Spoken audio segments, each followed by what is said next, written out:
There is the possibility, if that citation does not get paid, over time, that they could suspend their license or downgrade their license. Last column here is the verify column. So the verify column is a way for an officer to mark what happened during that roadside. So as you can see here, with this out of service one we talked about earlier, there's a U next to it under that verify column.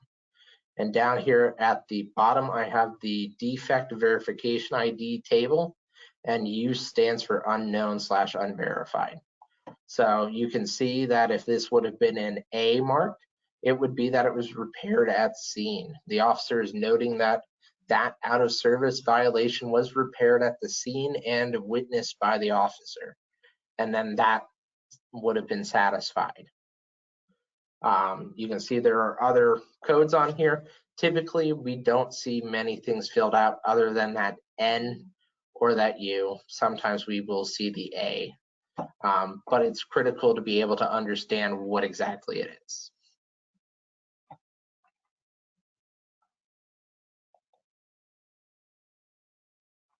All right, so jumping out of service orders. So we kind of talked about what out of service is, how to read it on the report. Big thing here is that if a driver is marked out of service by DOT, that they satisfy that requirement before they start driving again. So main thing here is that if they would jump and out of service, it's against our policy and it's against the regulations. Big fine that's associated with it for any carrier that allows a driver to disregard an out of service and operate. So as you can see there, it's a $10,000 fine from Department of Transportation. We really try hard to notice these things and prevent them. Ultimately, it is the driver's responsibility to read the inspection prior to leaving the inspection site. And the big thing that I always say here is that if for some reason the driver is unsure, they don't know how to read the report, they're not sure what it says, give us a call. We are here, we're here to help, and there's no such thing as a stupid question. They are confusing, and like I said, most officers these days are just handing them to the drivers and saying, you're good to go, and that's it. So if they're unsure, we'd rather them call and we'll give them the help.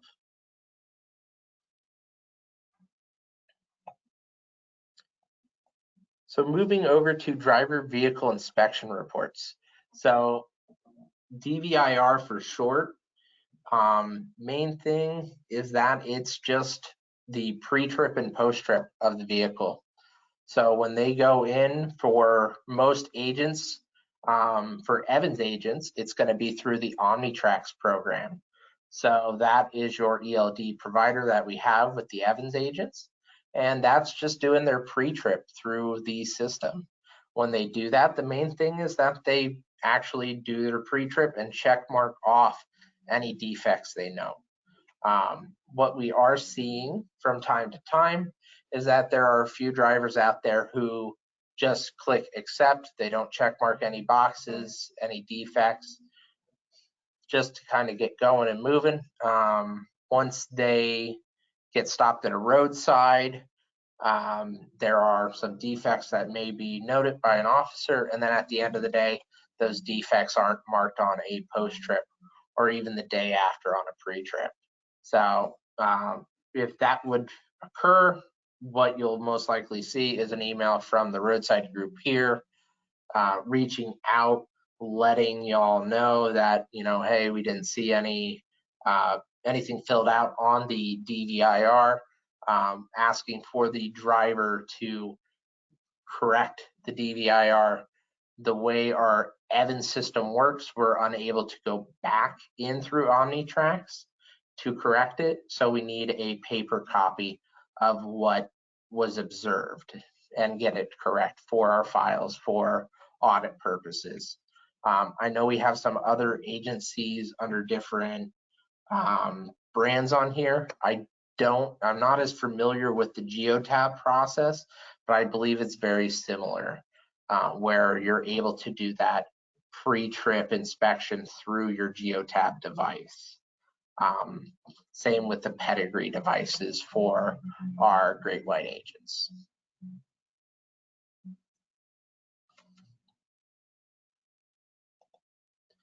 Repair certification form.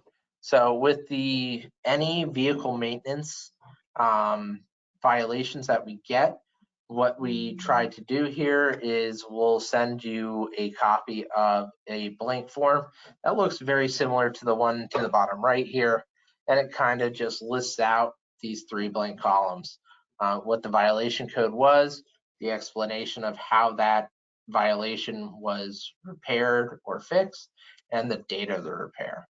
The main thing here is that we're just asking for 3 questions to be complete: how the repair was made, who made the repair, and when it was repaired. Out of service violations need to be corrected before the vehicle or driver operate again, and we would just need that marked on here as well, showing the date to kind of match up with everything. So we want to make sure we have accurate information and correct information, and that's pretty much all we need. This is an area we sometimes struggle with drivers, is trying to help them fill out the forms and understanding what we need on the forms. But as long as they can cover how, who, and when made about the repairs, they're pretty much good all the time. So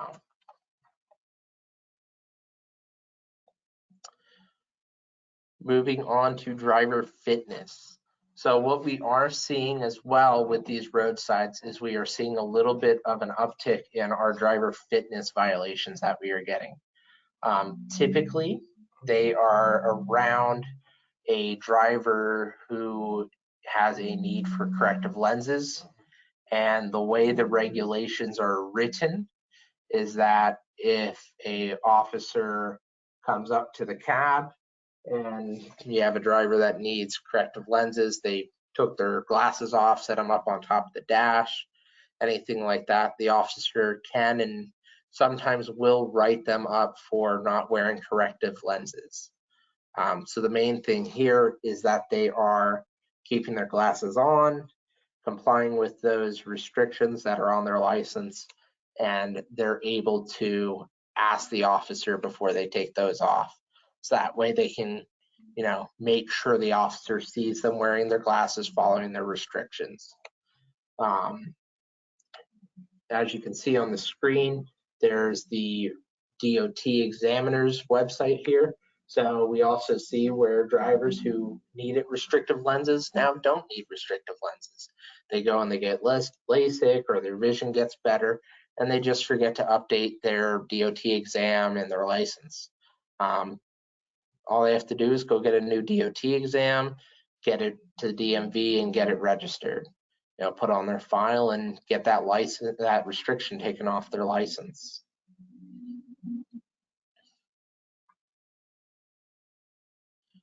So we talked about some of the common restrictions, mainly around that corrective lenses. One other one that we are starting to see a little more frequently is the K restriction, which is marked as intrastate restriction. So you can see on the bottom half here, we have the short form for the medical exam certificate, and there are those 2 bubbles up at the top. You can see the one we have the red arrow next to and the highlighted line. That is the one that should be checked. If it's the bottom one that is checked, it is typically that it's only for intrastate, and that will downgrade their license from interstate to intrastate. So typically it's not too much of an issue, but the way the interstate license works is that any loads or shipments that originated outside of the state that the intrastate license is for, they're not allowed to pool. So that's why we ask for all drivers to be interstate licenses. That way it relieves that whole process of identifying if they're in compliance or not, if a load was originate and ends in the same state of their license.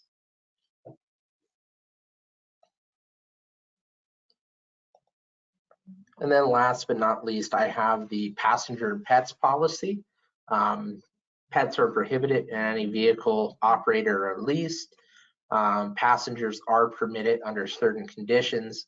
Passengers must be at least 18 years or older, or is a direct descendant of the driver and is at least 14 years old. We ask that passengers must sign a release in the presence of a manager or must be notarized. Typically, that's the route many people go, is they go and get it notarized and then they send it in. Passengers with an active CDL will not be approved. Typically, passenger approvals are for 2 weeks unless it is a spouse, and typically it's a max of 2 authorizations in a calendar year. We're, for the most part, pretty flexible. The main thing is just that we follow the process to get, passenger authorization forms to that passenger and that driver. So we're not getting those unsafe violations. That's a category it falls into, unfortunately, is unsafe. So, the main thing is that if they communicate, we can work on getting that done for them. I'm going to take a moment to pause here if anybody has any questions. If not, we will move into hours of service and ELD support next. Let's see here. Let's go ahead and take a look. Yeah. So, Brandon, I'm not sure if you can see questions. Somewhere on your screen, you should be able to see questions, and you click on that, and they come out. I said that right. Okay. I do see one from Folks. If a driver wanted to get a copy of their CSA. So if I understand the question correctly, if a driver wants to see what's on their CSA scores, they can reach out to the Safety Roadside Fines group and we can send them a copy of what it looks like.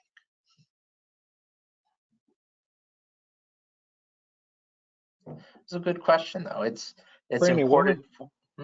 Go ahead. Oh, no, I apologize. I just wanted to what was the email address you mentioned so I could respond to everyone? Safety Roadside Fines. Thank you, sir. At Evans Delivery. Yep. Thank you. Is it fines with an S or no S? It is with an S. Thank you. Of course.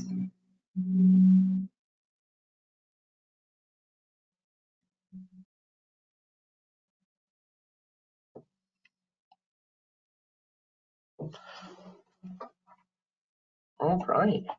Well, if there are no other questions, then we are going to continue to move on.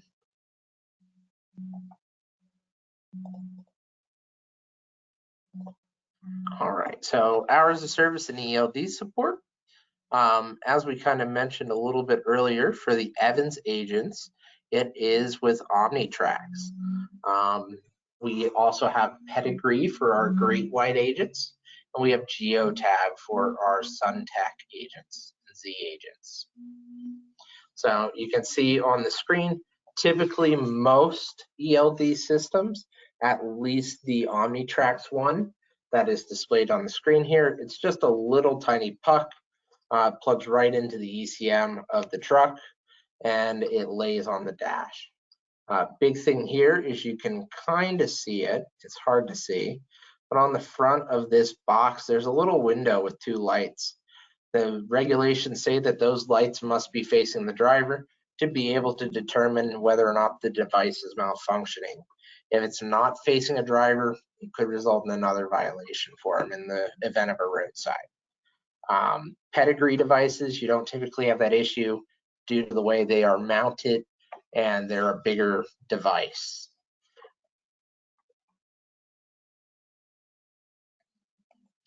Moving on to the hours of service piece. I don't really have a whole lot with hours of service. We have our log group here in Schuylkill Haven. They handle logs for the Great White agents and Evans agents.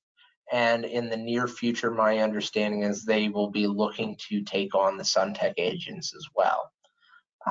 Key things to note right now is unplugging ELDs.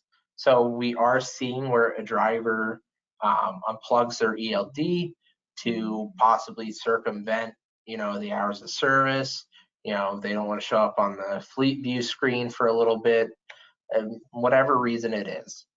Unfortunately, it does show up on reporting that there is a power compliance malfunction, and the way these devices are created is that they're pulling engine hours and odometer readings from the truck itself.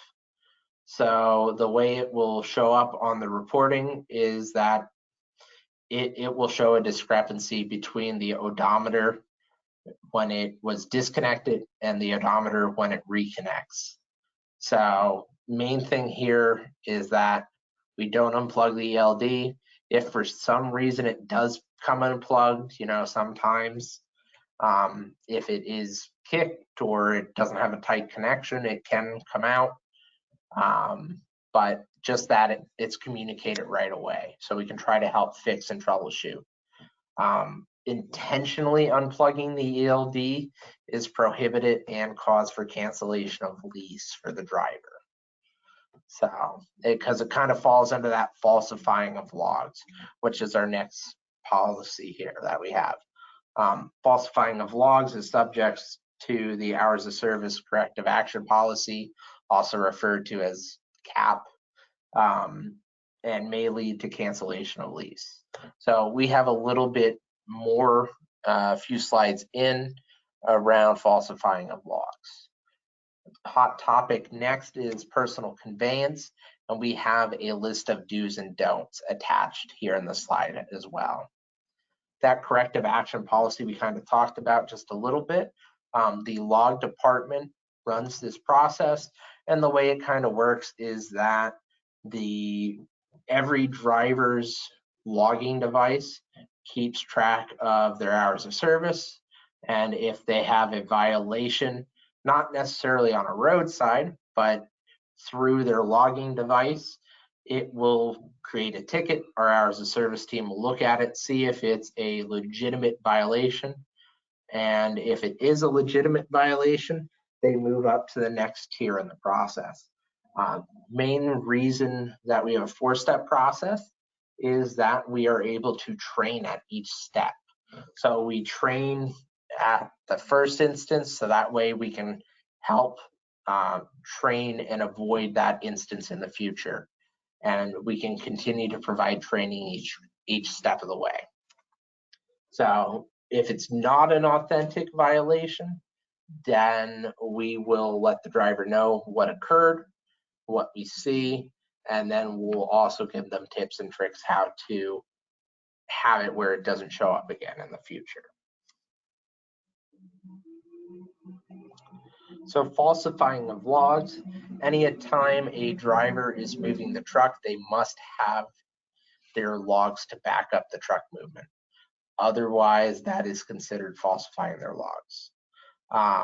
Main thing here is that the trucks are smart enough that, and the way the ELD devices work is they are able to pick up every inch those trucks move. So if for some reason a truck is moved while not being logged into, it's recording all that movement in time, and it's going to want to be assigned later on. Whether or not a driver takes their truck to the truck wash, it needs to be logged. And there are caveats for personal conveyance, but the main thing is that it's marked on the log as personal conveyance. The truck wash is not a very good example of that, as we'll talk here in personal conveyance in the next slide or two, but just kind of throwing an example out there. Rejecting unassigned vehicle activity that was actually the driver's is also considered falsifying logs. So main thing here is that when the driver does their pre-trip to connect to the truck, if they don't slip seat with anybody, if the truck isn't, shared or wasn't in the shop recently, it's typically okay to accept the unassigned vehicle activity. If it was in the shop or it is shared or slip seated, we ask that they do not accept unassigned vehicle activity to begin with. And that's something that the agent can assign, or they can reach out to the log department and we can assign. We also keep an eye on the back end as well. The reason we say for them not to accept it if they share or slip seat or it was in a shop recently is that we are not able to edit drive time after it is already placed on a log. So it's not that we don't want to do it, it's that we physically can't. The system does not allow us to. And that's just part of the regulations that FMCSA rolled out, unfortunately. So we talked about unplugging a little bit earlier. FMCSA considers it tampering with the ELD. And as we mentioned, we get an alert and it is a terminating offense. Personal conveyance being used incorrectly. As you can see, it's a gray area. It's not very well defined, but we do have some do's and don'ts in the next two slides with personal conveyance. So personal conveyance. Here is a list of things that it can be used for. So personal conveyance can be used for the following: using trucks as a personal vehicle if the driver does not have one, I apologize. If the drivers does not have one, like a trailer, or if they don't have another vehicle, they don't have a car that they drive or anything like that. So they can go out to eat, doctor's appointments, etc. Leaving from the terminal to go home, the main thing here is it must be bobtailing. Leaving the driver's house headed to the terminal, but they did not get their dispatch for the day. So that's another item here, is that they must not know their dispatch for the day. They must be commuting to work as if it was their personal vehicle. If running out of hours and needs to find a safe haven, but must be the closest safe haven to take the 10-hour break when prompted. And when prompted, driver must type in looking for safe haven as the note. So there are laws out there for safe havens to get a driver to a safe location in the event they run out of hours. The main thing is that we mark it correctly and that we put that note in there. Like it mentions in here, it has to be the closest one. It can't be, there's a Love's 5 miles away and a TA 10 miles away, but because I like TA, I'm going to drive the extra, 5 miles. That isn't acceptable. Unfortunately, they would have to go to the Love's or whatever one's closer. So if taking a 10-hour break and made to move the truck, then they must find the closest safe haven to finish it out. When prompted, they have to make the same note again: made to move the truck, looking for safe haven.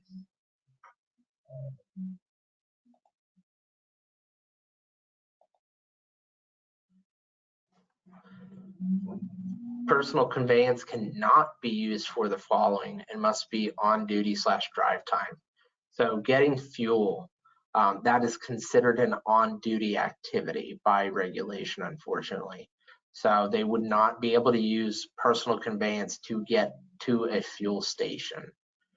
Taking the truck to and from the mechanic, getting the truck washed, going to get supplies for the truck, dropping a trailer / container at a customer, and then going home, even if they're bobtailing, going back to the terminal after dropping their last load, even if it's bobtailing, or leaving driver's house, going straight to the destination where the load is, i.e. already knowing their dispatch.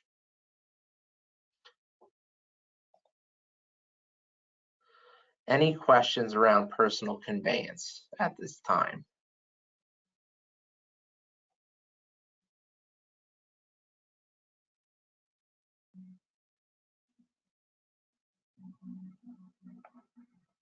All right. Last slide I have for hours of service here is the support area. So each terminal has their dedicated hours of service representative. So for Great White and Evans, that's going to be our team here locally in Schuylkill Haven. And we believe we have 2 representatives still down at Langhorne. Current time frame that they are available is 7 a.m. Eastern Standard Time to 5 p.m. Eastern Standard Time. We've got our supervisors, Gina Nair and Michelle Andraic, and then Crystal Bubek is our manager for the hours of service piece. And I do see that a question came in. And yes, I can send you a copy of the do's and don'ts for personal conveyance. That will be in this slide deck as well. And we will send out the slide deck after the presentation, as long as you can help me with that, Gabe.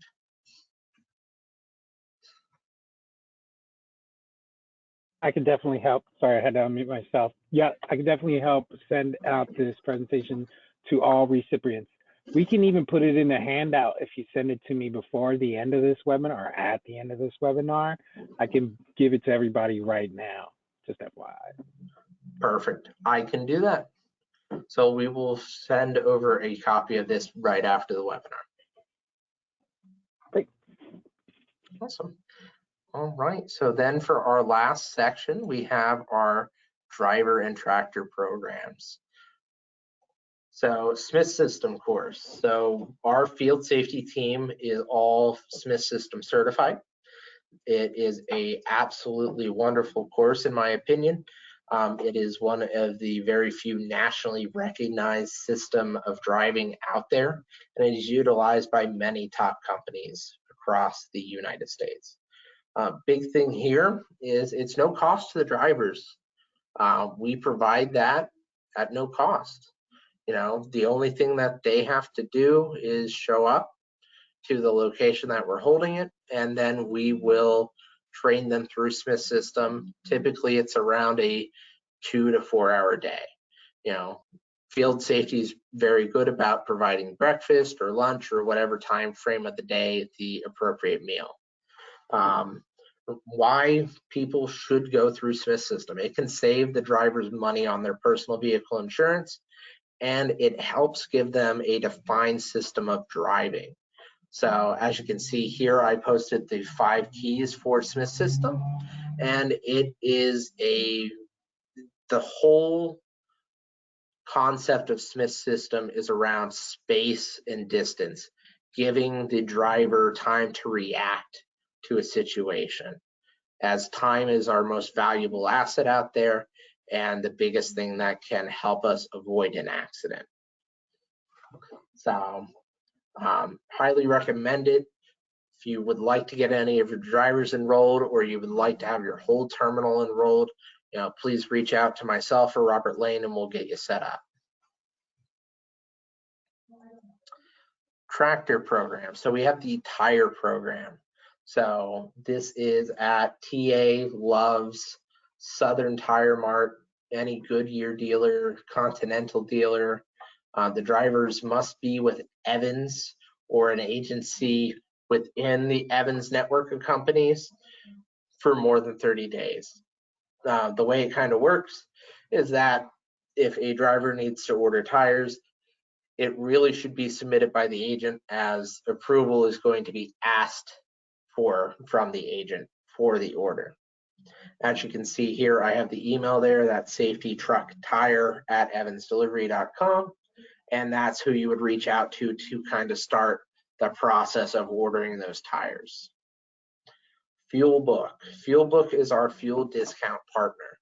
So Fuel Book is a very powerful tool. If it's not already being utilized by your drivers, I highly recommend it. The way it kind of works is they can put in their route, where they're going, where they're starting, where they're going, and it will look up along their route where the price of fuel at each rest stop or at each gas station, fuel station, and it will find you the cheapest fuel along your route. Now, caveats with that is it's not always going to show truck routes. It's going to show the shortest route possible, but it can at least give them an idea of, you know, hey, if I can wait till I make it over to Indiana, I can get cheaper fuel over there, or anything along those lines. So it can save the drivers a lot of money over time. We have seen significant savings of up to 50 cents a gallon between states. And then we've got our chassis program. So the chassis program only covers chassis pool tires that are interchanged to a carrier on a daily per diem basis. So it does not cover leased or privately owned chassis. Big advantage here with the chassis tire program is that whether you have one flat tire or 8 flat tires on the chassis, $50 is the deductible, and after that, the plan pays for the rest of it. So you have all your tires flat on the chassis. For $50, you get it all fixed. The plan will take care of the rest of that invoice. You can see here the membership is $27.50 a week. It can be split between the agent and the driver. It can be paid for by the driver. It can be paid for by the agent. It can be split. If there's any interest in it, you can reach out to the tire program at evansdelivery.com email address listed on the screen. I know we talked a little bit earlier about strategies and around keeping CSA scores low. And one of the ways we kind of do that is through our driver legal plan strategy that we have. So we are partnered with a company called Driver Legal Plan.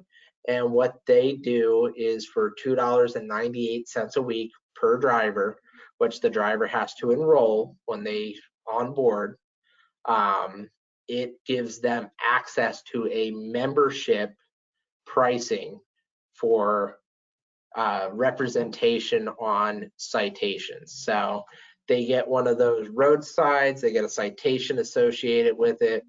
They are now entitled to have representation from an attorney at a membership rate. So what that membership rate is for normal citations, it is $100. If it is a citation stemming from a crash, it gets up to that $250, as you can see on the screen here, just because there's a little more complexity with those cases typically. It's not just for the commercial vehicle, it also covers them in their personal vehicle. It generally protects their CDL overall. So we've seen where we've had people who get citations for, you know, not having a motorcycle's license and riding a motorcycle. We have DLP that can help with that. They go through, they will go to court on your behalf, and, you know, 9 times out of 10, what we see is that the driver isn't even required to appear for these trials. They will go on your behalf, and that allows that driver to keep working an extra day. They don't have to take time off to go to court. So there is advantages to it. Big thing with the driver legal plan is last time I ran the numbers, they have around a 80% success rate at getting citations reduced or dismissed. So what does that mean in the event of a roadside? So if it's a citation stemming from a roadside, they will file what is called a data queue. Data queue is the system for disputing violations that are written on a roadside. And the way that it is kind of the easiest way to get them approved and through is when they're tied to a court case. So if you go to court with a citation or you get it dismissed or reduced, we'll file a data queue. There are caveats in the law here where if you get it dismissed with a fine, it's still going to show on a driver's record, still going to show on the employer's record, as they consider that as an attempt to mask the violation. So main thing is that the drivers are able to get charges lowered, amended to a different charge, or dismissed. With those, they'll file the data queue, and we'll try to get them relief and get that pulled off their record. Submitting false information can result in a fine, and we include that in here because drivers can do data queues on their own through their own profile. That process I'm not very in tune with, but I can get information to anybody who has questions around data queues to the appropriate parties. And once again, that's that safety roadside fine group that we talked about a little bit earlier today. And that's all I have.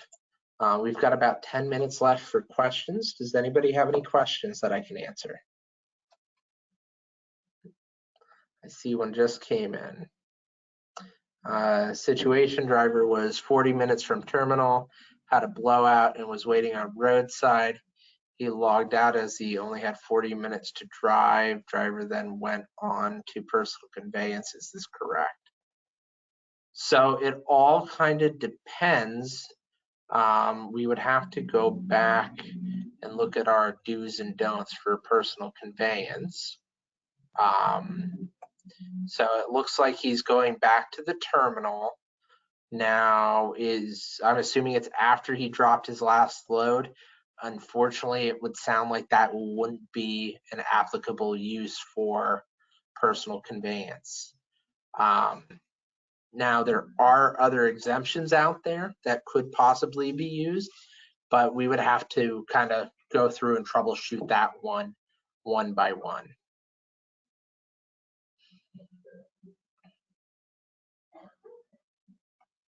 All right, I do see a bunch of questions coming in. Give me just a moment here. There we go.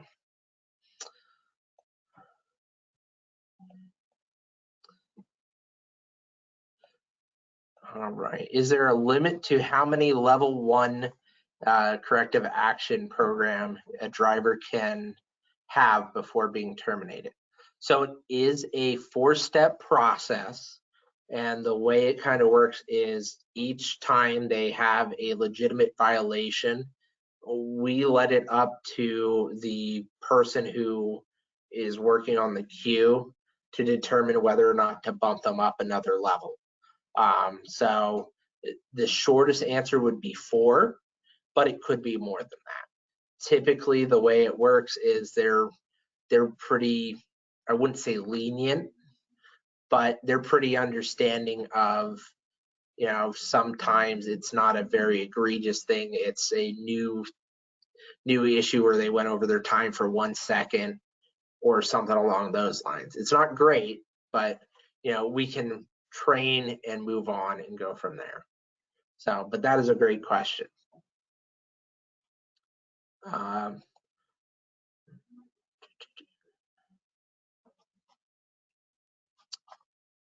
Okay, so I see we have a question around the medical and interstate.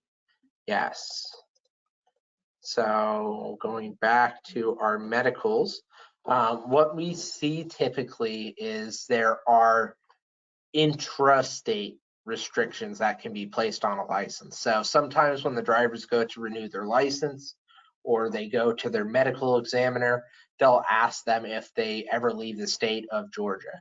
And for local guys that, you know, maybe just go in and do port work, when they say yes, sometimes the medical examiner or the DMV will take it upon themselves to downgrade their license to a intrastate restriction license, meaning that their CDL is not to cross state lines. They're not allowed to operate outside the state of issuance.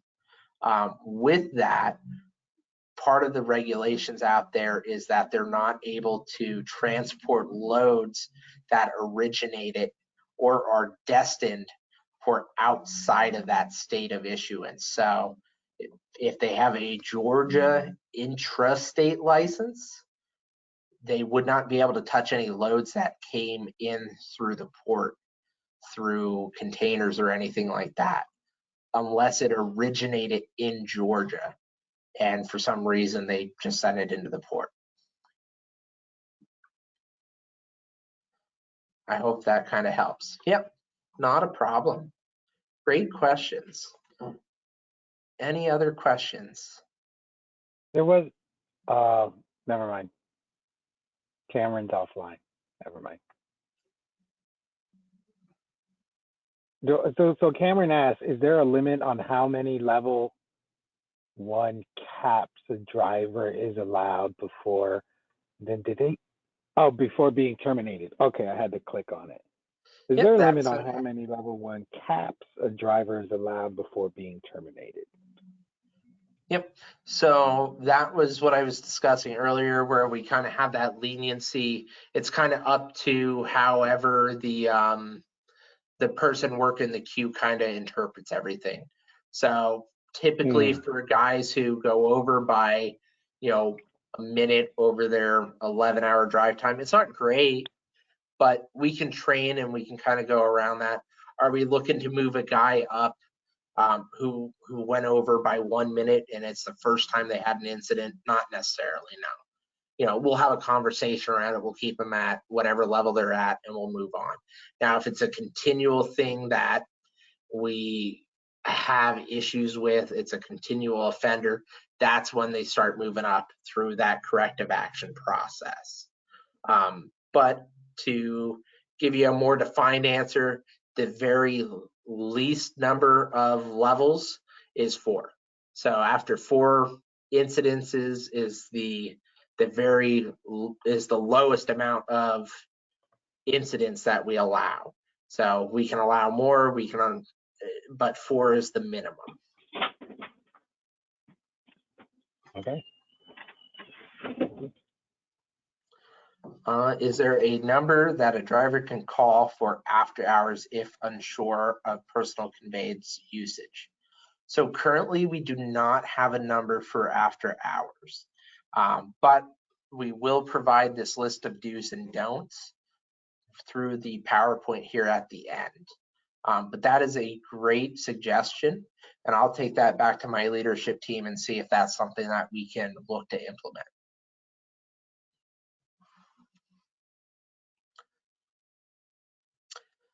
So when we were talking about slip seating, what that necessarily means is that that truck is utilized by more than one person. So the driver of a truck may share the truck with another person and they are slipping seats. So they're swapping out with another driver. It's just kind of industry terminology to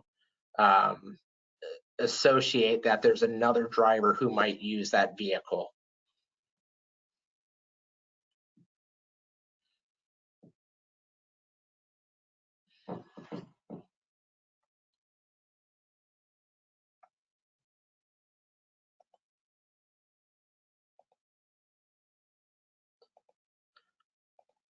All right.